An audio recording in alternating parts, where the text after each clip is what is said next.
April 26, 1986, at 1:23 a.m., in the Soviet Union, the Chernobyl nuclear power plant Unit 4 became site of the world's worst nuclear disaster.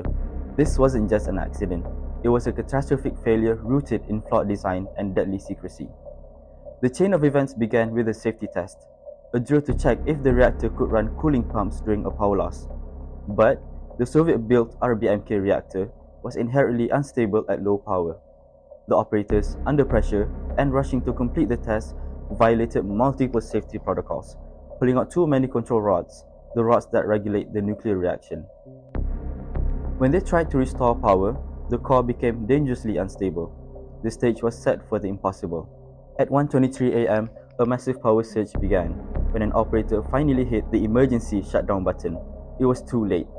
A critical design flaw in the control rods meant their inertial insertion actually caused a localized power spike. The surge instantly flashed the cooling water to steam. The pressure blew the massive reactor lid off its moorings, the first explosion, and seconds later, a second, more powerful hydrogen blast erupted. The core was now exposed, igniting graphite fires that burned for 10 days, spewing lethal radiation high into the atmosphere. The nearby city of Pripyat, home to 50,000 people, remained tragically unaware as the fallout began. Meanwhile, the first responders, the plant workers and brave firefighters, rushed in. Many received lethal doses of radiation in minutes, battling fires without knowing the true deadly scope of the crisis. They were the first heroes.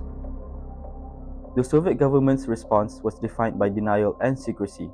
The world only learned the extent of the disaster when radiation alarms went off in Sweden. Over the next few weeks, thousands of young men, the liquidators, were sent in to drop tons of materials onto the burning core and eventually clean up the immense contamination, often sacrificing their own long-term health. The immediate death toll was low, but the long-term human cost, particularly in thyroid cancers and widespread displacement, is still being felt.